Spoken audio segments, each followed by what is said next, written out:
Factor affecting the Kp and Kc value. ठीक है, तो केपी केसी की वैल्यू कौन से फैक्टर ऐसे हैं जो इफेक्ट जो है वो करते हैं। ठीक है, पहला फैक्टर है टेम्परेचर का, पहला फैक्टर है टेम्परेचर। ठीक है, टेम्परेचर किस तरीके से इफेक्ट करता है, तो इसके लिए अपने पास इक्वेशन आती है, बहुत इंपॉर्टेंट और बहुत बढ़िया इक्वेशन है। क्या है भैया, डायरेक्टली प्रोपोर्शनल टू द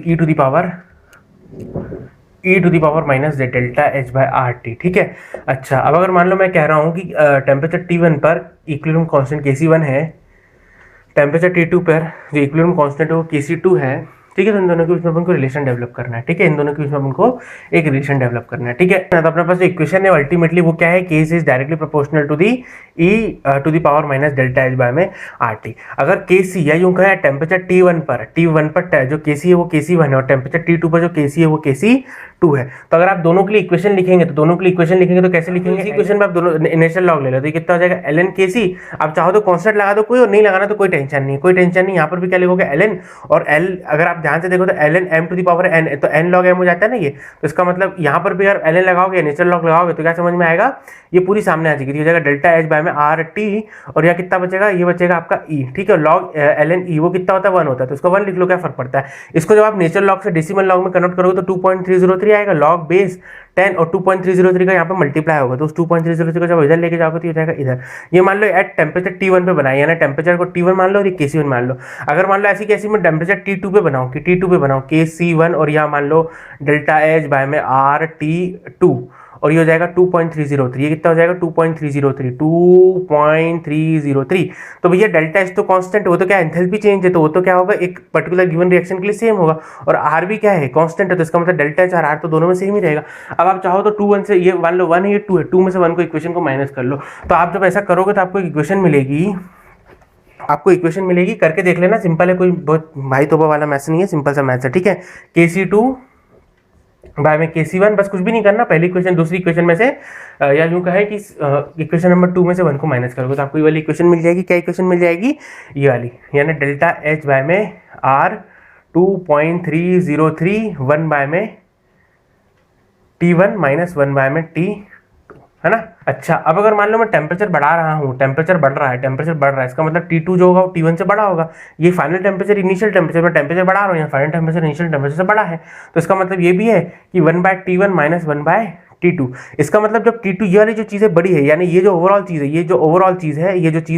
ये ओवरऑल छोटी है, क्योंकि डिनोमिनेटर वाली वैल्यू बड़ी ना, T2 के लिए बड़ी, यानी डिनोमिनेटर वाली बड़ी क्या है छोटी, ये पूरी की पूरा जो रेशियो छोटा आएगा। इसका मतलब ये चीज़ कैसी निकलेगी, पॉजिटिव निकलेगी।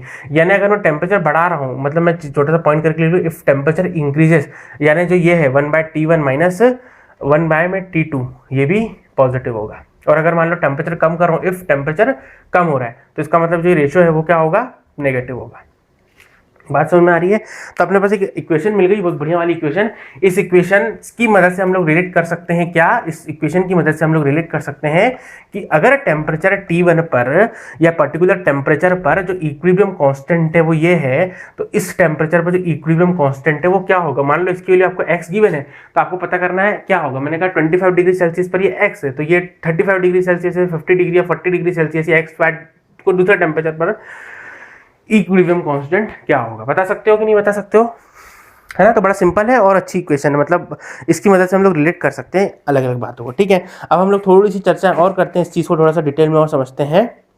अगर मान लो मैं आपसे एक चीज़ पूछूं कि अगर मान लो अपने पास कोई एक्सोथर्मिक रिएक्शन है, ठीक है। तो एक्सोथर्मिक रिएक्शन है मतलब रिएक्टेंट से बना प्रोडक्ट और हीट रिलीज होगी, यानी इसके लिए जो डेल्टा एच है वो क्या होगा, नेगेटिव होगा, या फिर डेल्टा एच जो है वो 0 से छोटा होगा, एक ही बात है ना। ठीक है, तो 0 से छोटा होगा या नेगेटिव होगा, इसका मतलब एक्सोथर्मिक रिएक्शन है, एनर्जी या इन दी फॉर्म ऑफ हीट जो है वो निकल रही है। ठीक है, बात समझ में आती है। अब अगर मान लो आप टेम्परेचर बढ़ाते हो, रिवर्सिबल रिएक्शन है, कैसी रिएक्शन है, रिवर्सिबल रिएक्शन। अगर आप टेम्परेचर बढ़ाते हो तो हीट कंटेंट बढ़ेगा, यानी हीट कंटेंट बढ़ेगा तो लीच-चटलेर प्रिंसिपल के अकॉर्डिंग, जिसको मैं थोड़ी देर में समझाऊंगा, जो रिएक्शन है वो बैकवर्ड डायरेक्शन पे शिफ्ट होगी। कैसी शिफ्ट होगी, बैकवर्ड डायरेक्शन पे शिफ्ट होगी। थोड़ा सा समझ लो कि अभी शॉर्ट में बता रहा हूँ, लीच-चटलेर प्रिंसिपल को डिटेल में बताऊंगा आगे चल के। ठीक है, तो क्या होगा, कोई भी फिजिकल प्रॉपर्टी जैसे कि प्रेशर हो गया, वॉल्यूम हो गया, कंसंट्रेशन हो गया, मोल्स हो गया या फिर टेम्परेचर हो गया, ये फिजिकल प्रॉपर्टीज चीज की वैल्यूज को अगर अपन चेंज करते हैं तो इक्विलिब्रियम इस डायरेक्शन पे शिफ्ट हो जाता है या इस कदर या ऐसे शिफ्ट हो जाता है ताकि जो इफेक्ट है इन चेंजेस का वो मिनिमाइज किया जा सके, इनका इफेक्ट जो है पूरे सिस्टम पे पड़ रहा है उसको खत्म किया जा सकता है। सिंपल सा नेचुरल रूल है ये। तो अगर आपको मान लो आप अगर अपनी स्टेबल पोजीशन पे बैठे हो और अगर आपको कोई छिड़खानी करे तो आप इस कदर शिफ्ट हो जाओगे ताकि जो इफेक्ट आप पे पड़ रहा है, जो आपको असर पड़ रहा है, जो आपका अच्छा नहीं लग रहा है, वो मिनिमाइज हो जाए, ठीक है ना। तो क्या है इफेक्ट, मतलब अभी मैं लिचटेड प्रिंसिपल ही पढ़ा रहा हूँ, मैं आपको थोड़ा सा इस चीज को समझा रहा हूँ ताकि मैं इस इक्वेशन का ग्राफ वगैरह प्लॉट करवा पाऊँ। तो थोड़ा सा मैं आपको एक आइडिया दे रहा हूँ, लिचटेड प्रिंसिपल में डिटेल में बताऊंगा, घबराने वाली बात नहीं है। इसी चैप्टर में थोड़ी देर में लिचटेड प्रिंसिपल में भी आऊंगा। तो क्या होता है जो अपना जो इक्विलिब्रियम पॉइंट होता है, मतलब हम कह सकते हैं if the system is subjected to change like change in the temperature, pressure और द वॉल्यूम और एक्सेट्रा एक्सेट्रा, ठीक है, then system opposes such changes and equilibrium shifts in a direction where the effect of such change get minimised, ठीक है, यानी उस effect का जो चेंज है वो मिनिमाइज हो सके, ठीक है। तो अगर मान लो टेम्परेचर बढ़ा रहा हूं तो टेम्परेचर मतलब हीट है, तो टेम्परेचर बढ़ा रहा हूं तो टेम्परेचर बढ़ेगा बढ़ेगा बढ़ेगा, मतलब heat content of the system, heat content of the system बढ़ रहा है, तो इक्विलिब्रियम जो होगा वो पीछे तरफ चले जाएगा। मतलब इसको ऐसा भी समझ सकते हो कि अगर आप इन वैल्यूज को बढ़ाते हो तो ये इन वैल्यू जो वैल्यू है रिपेल करेंगे, जो इक्विलिब्रियम पॉइंट है उसको रिपेल करेंगे, मतलब रिएक्शन जो है बैकवर्ड डायरेक्शन पे जाएगी।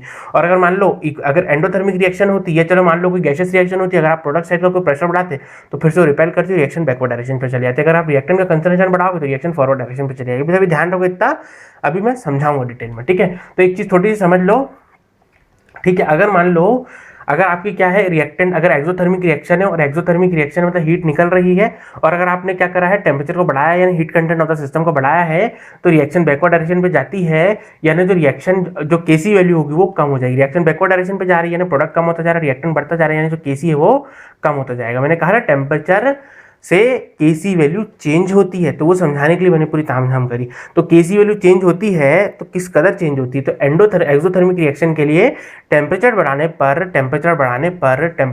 पर जो केसी की वैल्यू होती है वो कम हो जाती है। टेम्परेचर की वैल्यू को अगर आप बढ़ाते हो, टेम्परेचर की वैल्यू को आप बढ़ाते हो तो केसी की वैल्यू कम हो जाती है। लेकिन इसका उल्टा अगर मैं बात करता हूँ एंडोथर्मिक रिएक्शन के बारे में, किसके बारे में, एंडोथर्मिक रिएक्शन के बारे में, तो एंडोथर्मिक रिएक्शन में क्या होता है हीट अपन को सिस्टम को देना पड़ती है। अगर हम चाहते हैं रिएक्शन हो जाए तो अपन को क्या करना पड़ेगा, हीट जो है सिस्टम को देना पड़ेगी रिएक्शन को करवाने के लिए। तो अगर आप सिस्टम को टेम्परेचर बढ़ाओगे, टेम्परेचर का हीट कंटेंट बढ़ाओगे तो रिएक्शन जो है बैक, क्योंकि ये क्या कर ये कर जो आप सिस्टम मतलब क्या कर रहे हो एक फिजिकल प्रॉपर्टी की वैल्यू को बढ़ा रहे हो, तो अभी तो ध्यान रखो ये क्या करेगी, जब भी कोई चीज बढ़ेगी तो वो क्या करेगी अपन से जो इक्विलिब्रियम पॉइंट होगा उसको रिपेल करेगी। अभी शॉर्ट में समझो, लिचटेड प्रिंसिपल वो डिटेल में बताऊंगा, ठीक है। और अगर मान लो इसको कम कर रहे होते हैं तो ये जो इक्विलिब्रियम पॉइंट है उसको अट्रैक्ट कर रही होती है, तो ये रिएक्शन जो है क्या होती, बैकवर्ड डायरेक्शन पे आती है। लेकिन अभी चूंकि ये बढ़ रही है तो इक्विलिब्रियम पॉइंट को रिपेल कर रहा है, तो ये फॉरवर्ड डायरेक्शन पे रिएक्शन जा रही है, फॉरवर्ड डायरेक्शन पे रिएक्शन चल रही है, मस्त मजा आ रहा है इसको। लेकिन काम क्या हो रहा है, टेम्परेचर बढ़ाने पर रिएक्शन फॉरवर्ड डायरेक्शन में बढ़ती जा रही है, तो इसका मतलब प्रोडक्ट का अमाउंट बढ़ता जा रहा है, रिएक्टेंट का अमाउंट कम होता जा रहा है, यानी केसी की वैल्यू बढ़ती जाती है। इसका मतलब अगर हम एंडोथर्मिक रिएक्शन की बात करते हैं तो एंडोथर्मिक रिएक्शन में हम लोग इस बात को कह सकते हैं कि जैसे जैसे हम लोग टेम्परेचर बढ़ाएंगे वैसे वैसे जो केसी की वैल्यू है वो बढ़ती जाएगी, ठीक है। ऐसी कैसी केपी में भी होगा, ऐसी कैसी यहाँ पर भी केपी में भी होगा, ठीक है। अलग से केसी केपी के बारे में बात नहीं करना है क्योंकि दोनों का फिजिकल सिग्निफिकेंस तो एक ही है, दोनों वैल्यू ही एक ही है, बस वो प्रेशर से निकालते हैं, कंसंट्रेशन से निकालते हैं, फिजिकल सिग्निफिकेंस दोनों का एक ही है। वो गैसियस रिएक्शंस के लिए मोस्टली यूज होती है और ये कॉमन है, ठीक है।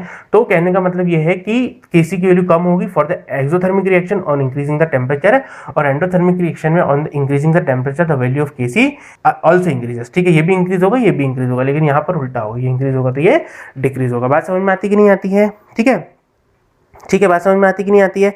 अच्छा, अपने पास एक इक्वेशन है जो कि क्या कुछ इस प्रकार है, देखो अगर मान लो अगर हमने इक्वेशन बात करी कि जो केसी की वैल्यू है वो डायरेक्टली प्रोपोर्शनल है बेटा किसके, डेल्टा एच या e to the power minus delta H by में आर टी के, है ना, इस तरीके से, ठीक है, इस तरीके से। तो अगर ये बताओ अगर मान लो कोई रिएक्शन के लिए डेल्टा एच जीरो हो जाता, अगर मान लो डेल्टा एच जीरो हो जाता मतलब रिएक्शन ना एक्सोथर्मिक कहलाती ना एंडोथर्मिक कहलाती, यानी ऐसी रिएक्शन जिसमें ना हीट रिलीज होती है ना हीट जो है वो एब्जॉर्ब होती है, हीट रिलीज हो रही है ना हीट जो है वो एब्जॉर्ब होती है, ऐसी रिएक्शंस में हम लोग मतलब कहने का या यूं कह लो जितनी एब्जॉर्ब हुई उतनी ही रिलीज भी हो गई, या फिर मान लेना एब्जॉर्ब हुई ना रिलीज हुई, न्यूट्रल रिएक्शन, या चलो मान लो जितनी एब्जॉर्ब करी उतनी ही रिलीज हो गई।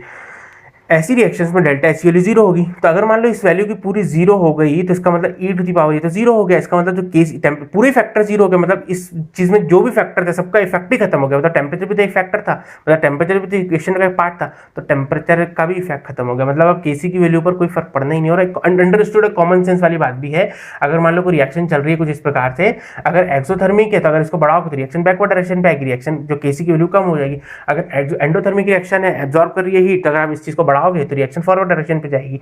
लेकिन अगर मान लो कहीं है ही नहीं, मतलब हीट कहीं से एब्जॉर्ब ही नहीं हो रही है, कहीं से रिलीज ही नहीं हो रही है, तो फिर आप टेम्परेचर को बढ़ा भी दोगे तो कोई फर्क पड़ेगा ही नहीं सिस्टम की केसी को, ठीक है। यानी कि इस इक्वेशन के अकॉर्डिंग भी आप दे सकते हो, जैसे डेल्टा एच की वैल्यू जीरो हो गई, ये पूरा मसाला जीरो हो गया, जैसे पूरा मसाला जीरो हो गया, टेम्परेचर भी मात्र इस पूरी इक्वेशन में फैक्टर था, उसका भी इफेक्ट खत्म हो गया। मतलब आप कहने का कि टेम्परेचर का कोई इफेक्ट नहीं पड़ेगा on the value of KC. यानी एक पॉइंट करके लिख लो, if the value of delta H is zero, ठीक है, मैं लिख देता हूं, अगर डेल्टा एच जीरो हो जाता है फॉर अ गिवन रिएक्शन या for a particular reaction, then the effect of temperature कुछ नहीं होगा, ठीक है, कोई इफेक्ट नहीं होगा। मतलब the value of Kc does not change on changing the temperature. या ऐसे लिख लो बेटा, when the delta H is equals to zero then Kc is independent of the temperature, ठीक है, केसी जो है वो इंडिपेंडेंट रहेगा टेम्परेचर के।